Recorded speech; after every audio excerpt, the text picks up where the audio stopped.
Once upon a time.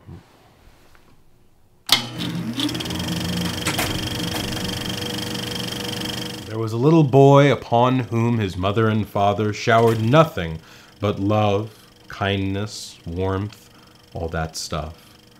He had his own little room in a big house in the middle of a pretty forest. He wanted for nothing. All the toys in the world were his, all the books, all the paints, paper, pens.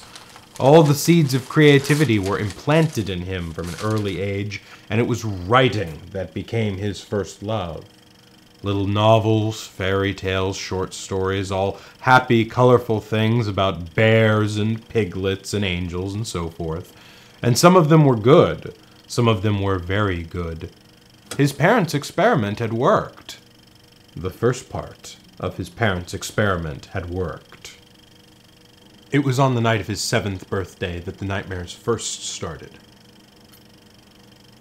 The room next door to his own room had always been kept bolted and padlocked for reasons the little boy was never quite sure of, but never quite questioned, until the low whirring of drills, the scritchety scratch of bolts being tightened, the dull fizz of unknown things electrical, and the muffled screams of a small, gagged child began to emanate through its thick brick walls on a nightly basis. "What were all those noises last night, Mama?" he'd ask after each long, desperate, sleepless night, to which his mother would ever reply, "Oh, little cat, that was just your wonderful but overactive imagination playing tricks on you. Bzz, bzz, bzz." Oh, do all boys of my age hear such sounds of abomination nightly? No, my darling, only the extraordinarily talented ones. Honk. Oh. Cool. And that was that. And the boy kept writing, and his parents kept encouraging him with the utmost love, but the sounds of the whirs and the screams kept going on.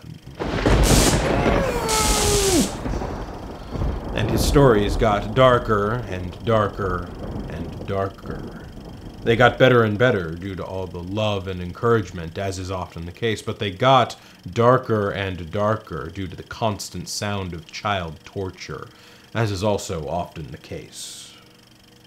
It was on the day of his 14th birthday, a day he was waiting to hear the results of a story competition he was shortlisted for, that a note slipped out from under the door of the locked room, a note which read, "They have loved you and tortured me for 7 straight years, for no reason other than as an artistic experiment which has worked.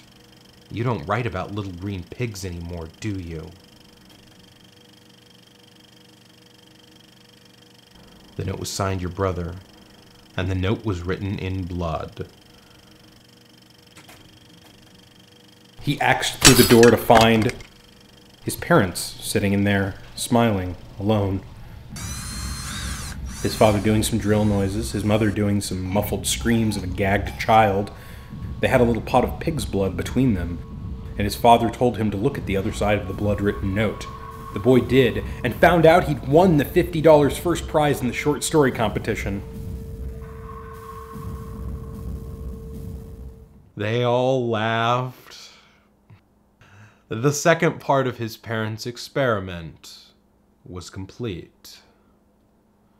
They moved house soon after that, and though the nightmare sounds had ended, his story stayed strange and twisted, but good, and he was able to thank his parents for the weirdness they'd put him through. And years later, on the day that his first book was published, he decided to revisit his childhood home for the first time since they'd left. He idled around his old bedroom, and all the toys and paints still littered around there.